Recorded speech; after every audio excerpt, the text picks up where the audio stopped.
neste quinto e último bloco, chegou a hora de falarmos sobre criptomoedas. E para falar sobre o assunto, estou aqui com Walter Rebelo, responsável pela carteira de cripto aqui da Empiricus Research. Seja bem-vindo, Walter. E aí, Paulinha, tudo bem? Tudo Vou estar jóia. aqui de novo. O Bitcoin já ronda os $60 mil. Foi o melhor investimento de 2023 e continua nesse bom desempenho nesse começo de 2024. Mas é a segunda maior criptomoeda do mundo que me chama mais a atenção, o Ethereum, que está com uma valorização de quase 100% em um ano, alcançando o patamar ali dos $3 mil. O que explica esse movimento do Ethereum? O Ethereum ele vai ter um movimento bem particular, especialmente nesse momento do mercado, porque da mesma forma como a gente teve o ETF do Bitcoin, a gente deve ter um ETF para o Ether também, que é um ativo bastante consolidado. É um ativo com outros tipos de uso, diferente do Bitcoin, né, que tem sido muito interpretado como uma reserva de valor para os players institucionais que estão entrando agora. E a gente vê essa movimentação, inclusive, nos fluxos dos ETFs de ouro, né? A gente tem vendo muita saída dos ETFs de ouro, não necessariamente todo esse fluxo que está saindo para os ETFs de Bitcoin, mas os ETFs de Bitcoin são os ETFs mais bem-sucedidos da história por várias métricas.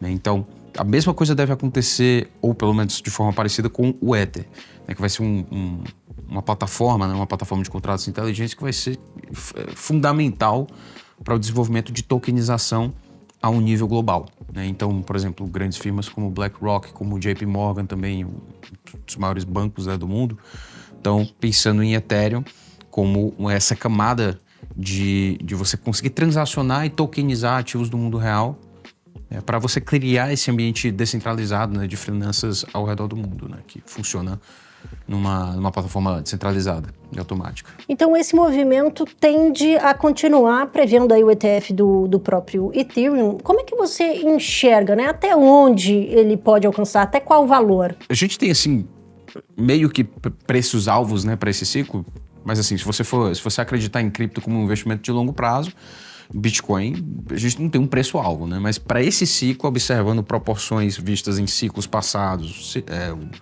o próprio tamanho de mercado do Bitcoin, os influxos que a gente está vendo dos ETFs, a gente projeta assim, para o Bitcoin uma faixa aí de 150 mil, talvez para esse ciclo a gente veja um topo por aí, para o Ether 10 mil.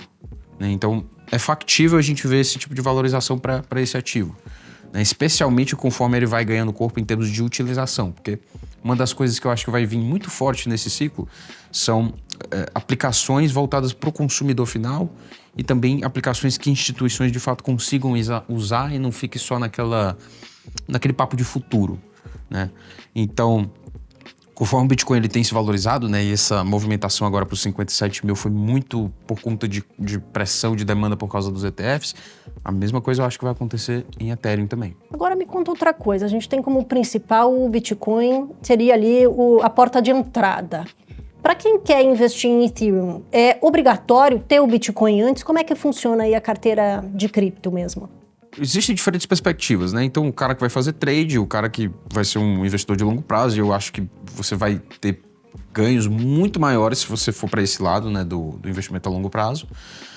Porque cripto claramente é algo que não tem volta, né? O mundo já aceitou isso. Os ETFs são uma mera manifestação, né? Uma prova disso. Sobre a alocação de carteira, eu diria que todo mundo deveria ter Bitcoin, né? Então, o ideal é que você tenha uma carteira de criptoativos que seja balanceada. Então, você geralmente vai ter uma maior parcela ali da sua carteira em Bitcoin, uma parcela menor em Ether, e aí outras altcoins que tenham ali algum fundamento que sejam interessantes, tem uma tese de investimento. Se você está, por exemplo, acompanhando o Exponential Coins, né, na Empiricus, o que a gente faz é uma gestão ativa. Então, certos momentos do ciclo a gente vai ter mais Bitcoin, como é o momento agora. Mas existem sinais que a gente tá olhando para o mercado, né, métricas on-chain, dentro do blockchain, que a gente utiliza para fazer essa rotação de capital. Então, diminui do Bitcoin, aumenta não necessariamente em Ether, mas em tokens correlatos, que vão potencializar os teus retornos em cima do Bitcoin. E já que você falou de altcoins, é um segmento ali das criptomoedas que também anda deslanchando bastante, né? Inclusive, nesses últimos 7 dias, eu pude ver ali que tem valorização de 40%, 60%, quiçá até mais que isso, né? A gente pode dizer que já estamos numa alt-season, né? Essa valorização das altcoins também? Eu diria que a gente está num bull market, certeza. Alt-season ainda não. Alt-season é bem mais radical do que isso.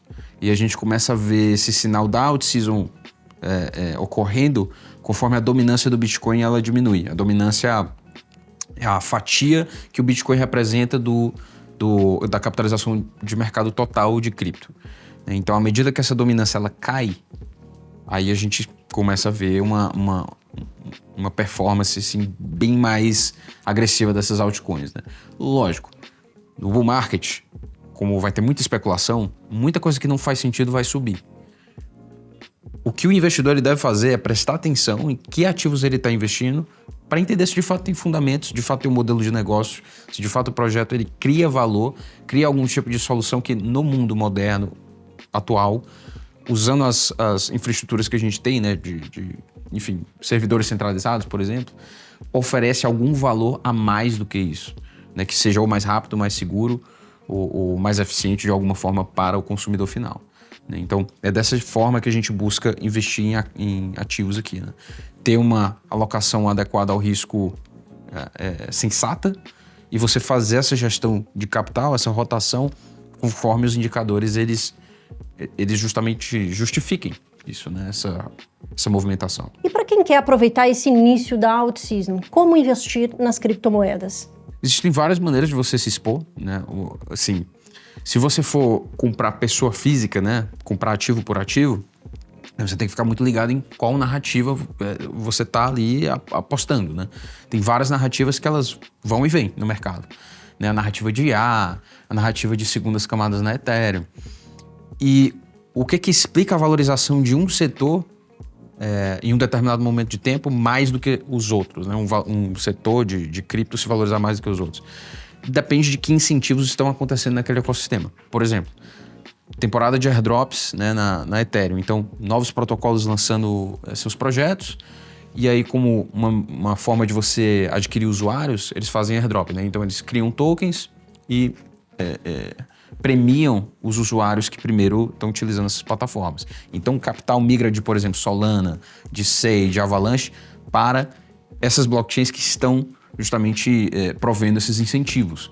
Né? Então, o capital está sempre rodando e você tem que fazer aquele negócio que a gente chama de follow the money. Né? Então, mas aí nem sempre essas valorizações, né, daí que a gente tem que olhar para o longo prazo. Né? O fundamento faz sentido, porque se você ficar só caçando capital, né, por aí, não sei se essa é a melhor tese de investimento, né?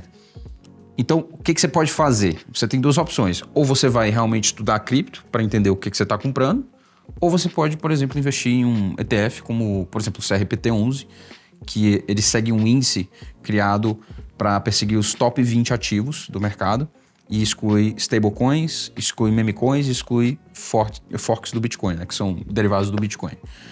Então, isso aí te provê uma estratégia super simples, né, que você não precisa se preocupar, para estar investido em várias teses ao mesmo tempo e com um rebalanceamento diário do fundo, aí você está tranquilo, né? Porque ele está sempre ali olhando para o que está mais em tendência. Então, duas avenidas aí, uma bem mais fácil, outra vai te permitir talvez ganhos maiores, mas um esforço, né? Um expertise muito maior. E para quem está interessado em gastar mais esse esforço e realmente ir direto numa altcoin, qual que seria a sua recomendação? Eu tenho achado muito interessante a performance de Matic, para o momento, né, que foi um token, o maior representante das segundas camadas da Ethereum.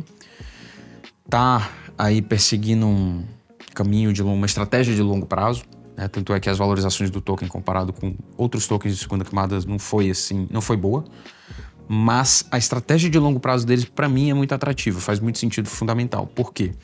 Eles estão fornecendo software para grandes empresas, então Disney, Starbucks, Nubank, né, para desenvolverem as próprias iniciativas de cripto deles. Por exemplo, o Nubank tem um Dogecoin, né? Então, uma moeda que vai construir incentivos dentro ali do ambiente do Dogecoin. Só que é um ambiente blindado, né? Você não consegue exportar isso, conectar isso a Ethereum, por exemplo. E o que a Polygon, né, a Matic está fazendo é justamente prover essa tecnologia, experimentem com cripto aí, nós vamos criar uma camada de agregação que vai conectar a Ethereum. Então, eles têm esse approach de desenvolvimento de negócios com empresas do mundo real para criar aplicações para o consumidor do mundo real e fazer esse link com a blockchain com meio descentralizado. Né? E aí, o Matic ele tem um papel fundamental nisso, né? Tanto de segurança quanto pagamento de transações ali na segunda camada da Polygon. Então, é um ativo que a gente tem em carteira, que a gente gosta muito e acredita para o longo prazo. Perfeito. Obrigada pela participação, Walter. E você viu aí, a principal indicação do mês para cripto é a Matic. Então, acesse aqui no link da descrição a tese completa da criptomoeda. É de graça.